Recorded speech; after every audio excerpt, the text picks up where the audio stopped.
पुराना मंडी सिस्टम है जो कि किसानों का बरसों से शोषण कर रहा है, इसको इमीडिएटली खत्म करना चाहिए।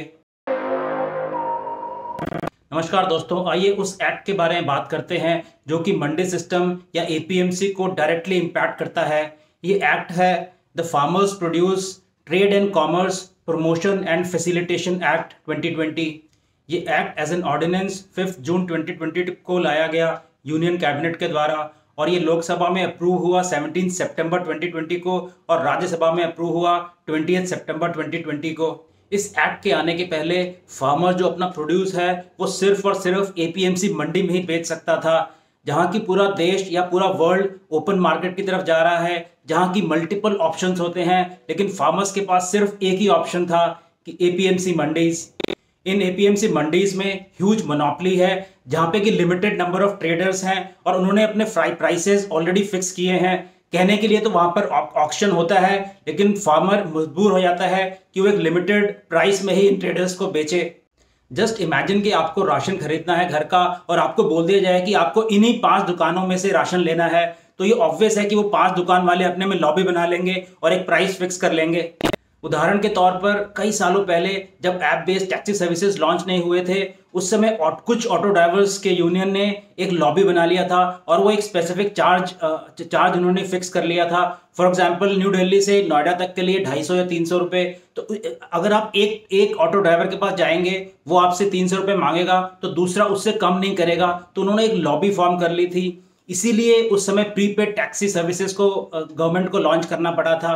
तो इसी तरह का कुछ केस फार्मर्स के साथ भी है कि आज के डेट में उनके पास सिर्फ एपीएमसी का ही ऑप्शन है, जहां पे कि लिमिटेड 5-6 ट्रेडर्स हैं। आई थिंक वो केस फिर भी ठीक था कि एटलीस्ट आपके पास कुछ और लोकल बस या प्राइवेट टैक्सी का ऑप्शन तो था, लेकिन इस केस में तो एक फार्मर्स के पास कोई ऑप्शन ही नहीं है। लेकिन वही अगर आप आज देखें तो आपके पास मल्टीपल ऑप्शंस हैं। आपके पास ऊबर, ओला, ऑटो, मेट्रो, लोकल बस और न जाने कितने ऑप्शंस हैं। ये बहुत ज़रूरी है कि हर फील्ड में कंपटीशन हो, जिससे कि न सिर्फ आपको एक्सीलेंट सर्विस मिलेगी, पर आपको बेस्ट प्राइस और कंटिन्यूड इंप्रूवमेंट इन सर्विस भी मिलेगा विद ड्यू टाइम। किसी भी फील्ड में मोनोपोली सर्विस स्टैंडर्ड और प्राइस को टोटली गिरा देती है। उदाहरण के तौर पे अगर आप याद करें, करीब 20 साल पहले टेलीकॉम के सिर्फ एक ही कंपनी हुआ करती थी। उस समय टेलीफोन कनेक्शन लगाने के लिए मिनिमम 2 साल लगते थे, लेकिन आज की डेट में चूंकि हमारे पास मल्टीपल टेलीकॉम कंपनीज हैं, तो आपको 2 दिन के अंदर ही फोन लग जाता है।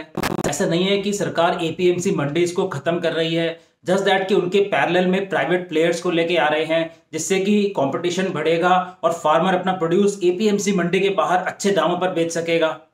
आपने देखा होगा कि जितने भी मंडी के मालिक हैं या अमीर बिजनेसमैन हैं या अमीर फार्मर्स हैं, उनको इससे काफ़ी प्रॉब्लम है, क्योंकि मंडी सिस्टम से उनको बहुत बड़ा कमीशन आया करता था। मंडी के मालिक हैं वो ये कह रहे हैं कि जो प्राइवेट प्लेयर्स हैं वो किसानों को धोखा दे देंगे, उनको सही दाम नहीं देंगे या फिर उनकी ज़मीनें हड़प लेंगे। ये सब मनगढ़ंत बातें हैं।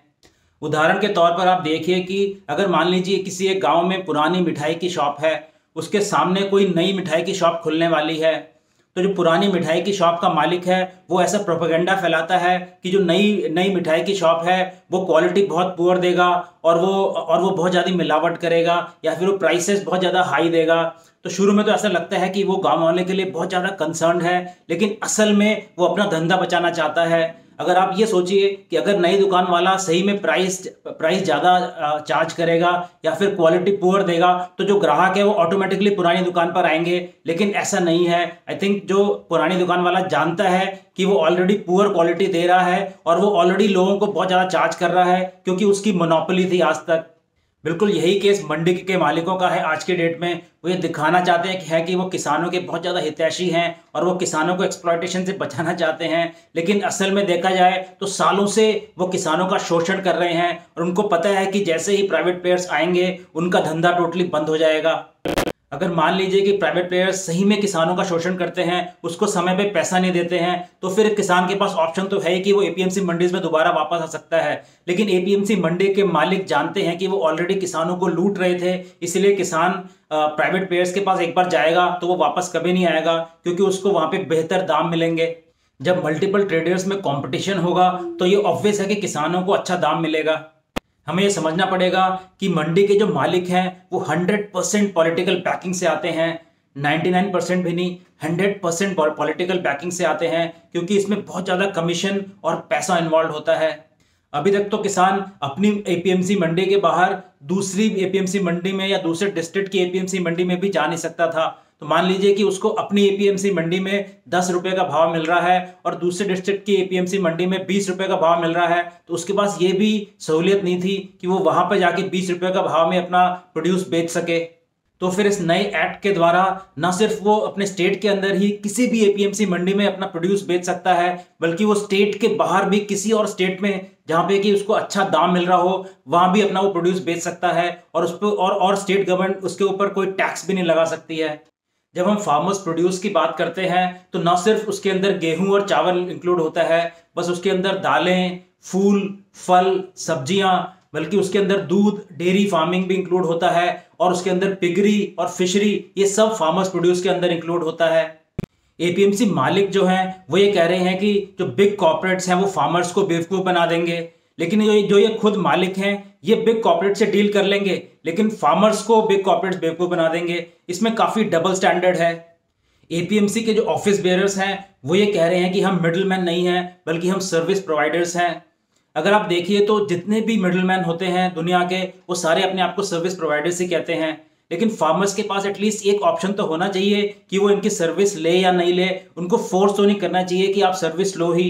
ये लॉ फार्मर्स को एक प्रोविजन देता है कि वो इलेक्ट्रॉनिक ट्रेडिंग के थ्रू भी अपना फार्म प्रोड्यूस बेच सके, जबकि पूरा देश या पूरा वर्ल्ड इलेक्ट्रॉनिक ट्रेडिंग या ई कॉमर्स की तरफ जा रहा है। तो फिर हम एक तरह से फोर्स कर रहे हैं फार्मर्स को कि वो सिर्फ एपीएमसी मंडी में ही अपना सामान बेचे। आपने देखा होगा कि कुछ साल पहले तक हम भी नॉर्मल शॉपिंग के लिए दुकानों वगैरह में चले जाया करते थे, लेकिन आज के डेट में काफ़ी हद तक शॉपिंग ऑनलाइन ही हो जाती है, भले ही वो अमेजॉन हो, मिंत्रा हो या कोई भी ऑनलाइन प्लेटफॉर्म हो, जिसमें कि हमें अच्छा रेट भी मिलता है, मल्टीपल चॉइसेस भी मिलते हैं, अच्छी सर्विस भी मिलती है। तो फिर ये हाई टाइम है कि किसानों को भी एटलीस्ट ये ऑप्शन दिया जाए कि वो ऑनलाइन जाकर अपने फार्म प्रोड्यूस का अच्छा प्राइस ले सकें। जो ये फार्मर्स एजिटेशन भी हो रहा है, नो डाउट कि कई किसान तो बिल्कुल जेन्युइन है, लेकिन ऑलमोस्ट 90% पब्लिक तो टोटली एजेंडा के ड्रिवन है। ये एक परफेक्ट केस है बैंड वैगन फैलेसी का, जो कि लोगों को मिसलीड करने के लिए काफ़ी यूज होता है। इसके रिगार्डिंग मैंने एक वीडियो पहले भी बनाया था। तो ये कोई ज़रूरी नहीं है कि लाखों या करोड़ों लोग एक पर्टिकुलर बात को अगर कहें तो वो सही ही हो।